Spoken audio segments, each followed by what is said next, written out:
میں میرٹھ گیا تھا، گرمی بہت ہو رہی تھی، تو میرے ایک دوست مجھے لے کر ایک ہوٹل میں چلے گئے جو ایک جین کا ہوٹل تھا۔ جین وہ کمیونٹی ہے میرے بھائیوں کہ جس میں نہ کوئی جاہل ہے، ان پڑھ ہے، نہ کوئی غریب ہے۔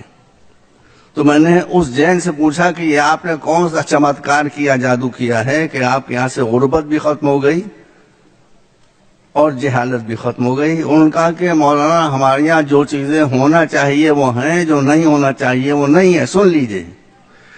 میں نے کہا وہ کیا چیز؟ کہا کہ ہم کو جتنے اسکول اور کالج چاہیے ہیں وہ ہم نے اپنی کمیونٹی کے لیے بنا لیے ہیں، اور مولانا صاحب ہمارے یہاں پنڈت نہیں ہوتے ہیں۔ تو ہم نے کہا یہی ہماری مصیبت ہے، ہمارے یہاں معاملہ الٹا ہے، جو نہیں ہونا چاہیے وہ ہے، جو ہونا چاہیے وہ نہیں ہے۔ اسکول ہمارے یہاں نہیں ہے، کالجز ہمارے یہاں نہیں ہے، مولوی ہمارے یہاں بھرے ہوئے ہیں۔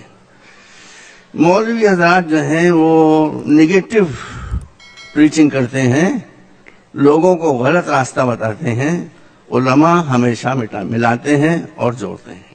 میرے پاس 5 منٹ ہے، میں وقت کا بہت پابند ہوں، 3 منٹ اور رہ گئے میرے پاس، 3.5 منٹ۔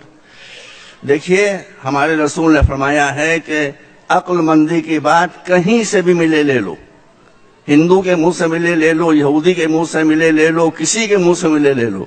میں آپ کو ایک بات خالی بتانا چاہتا ہوں، جیوز یہودی ہمارا ان سے کوئی جھگڑا نہیں ہے، جیوز میں ایک ایکسٹریمسٹ گروپ ہے جو صہیونسٹ کہلاتا ہے، ان سے ہمارا جھگڑا ہے۔ اب میں آپ بتاتا ہوں، یہ واقعہ میں نے ریڈرز ڈائجسٹ میں بہت پہلے پڑھا تھا کہ جب سن 48 میں یہودیوں کو ان کی خیال میں ان کی زمین مل گئی تو وہ اپنے چیف پریسٹ کے پاس آئے، انہوں نے کہا کہ ہم کو ہماری زمین اسرائیل مل گیا ہے، ہم یہوہ کا شکریہ ادا کرنا چاہتے ہیں۔ کہا کیسے ادا کرنا چاہتے ہو؟ سنیے، بات میں ختم کر رہا ہوں۔ تو انہوں نے کہا کہ ہم چاہتے ہیں کہ آپ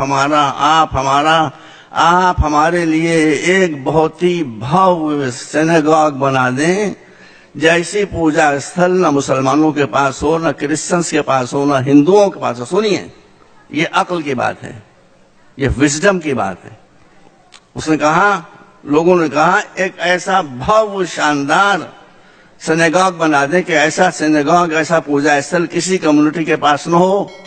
تو اس نے کہا کہ میں اگر ایک فرض کرو ہیرا تراش کر اور ہیرے کا بنا دوں سینیگاگ، تو اس ہیرے کے سینیگاگ کی حیثیت اور اہمیت یہوہ کی نظروں میں کیا ہوگی؟ تو انہوں نے کہا کچھ نہیں۔ یاد رکھیے یہ بات، یاد رکھیے۔ کہا تو تم جتنے اربوں ڈالرز لائے ہو، اس سے سینیگاگ نہ بناؤ، اس سے اپنی کمیونٹی کو بناؤ۔ یہ پیسہ مجھے دے دو، میں اس کو ریزرو فنڈ کے طور پر ڈالنے دیتا ہوں، اور اس سے میں یہودیوں سے غربت کو اور جہالت کو مٹاؤں گا۔ ایک آدمی کا ویژن تھا، ایک آدمی کی بصیرت تھی، ایک آدمی کی نظر تھی، جس نے یہودیوں سے غربت اور جہالت دونوں چیزوں کو ختم کر دیا۔ آج دنیا میں سب سے زیادہ ایجوکیٹڈ کمیونٹی اگر کوئی ہے تو جیوز کی ہے، اور آج دنیا میں اگر ریچسٹ کمیونٹی ہے تو وہ یہودیوں کی ہے۔ آپ کے لیے بھی اس کے علاوہ کوئی چارہ نہیں ہے۔ قومیں بلڈنگوں سے نہیں بنتی ہیں، قومیں ایجوکیشن سے بنتی ہیں، قومیں تعلیم سے بنتی ہیں، قومیں شکشا سے بنتی ہیں۔ آپ میری بات مان لیں، میں آپ کے سامنے، میں نہ شیعہ ہوں نہ سنی ہوں، میں تو اکبر کا مقلد ہوں۔ اکبر الہ آبادی بہت بڑے شاعر تھے، وہ کھلے دل کے آدمی تھے۔ تو ان کی بیوی نے ایک دن ان سے کہا کہ آپ ہیں کہ آپ شیعہ ہیں کہ سنی ہیں؟ کہنے کیوں؟ کہنے میں یہ دیکھتی ہوں کہ آپ جب شیعوں میں بیٹھتے ہیں تو شیعوں کی ایسی باتیں کرنے لگتے ہیں، جب سنیوں میں بیٹھتے ہیں تو ان کی ایسی باتیں کرنے لگتے ہیں، تو ہیں آپ ہیں کیا؟ انہوں نے اسی وقت ایک شعر کہہ دیا، انہوں نے کہا کہ اکبر کا کیش و مسلک، ان کی بیوی کا نام منی تھا، انہوں نے شعر کہہ دیا کہ اکبر کا کیش و مسلک کیا پوچھتی ہو منی، شیعہ کے ساتھ شیعہ، سنی کے ساتھ سنی۔ تو آپ بھی جب تک شیعہ کے ساتھ شیعہ اور سنی کے ساتھ سنی نہیں بنیں گے، مسئلے حل نہیں ہوں گے۔ میرے پاس بہت نہیں، صرف 5 منٹ کا وقت دیا تھا جو ختم ہو رہا ہے۔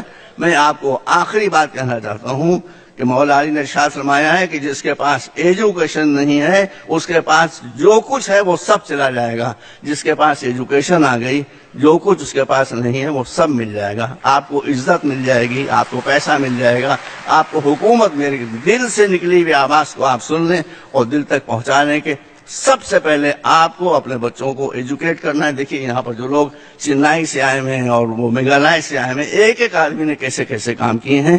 تو ایک آدمی اتنا کام کر سکتا ہے تو 18 کروڑ آدمی کتنا کام کر سکتے ہیں.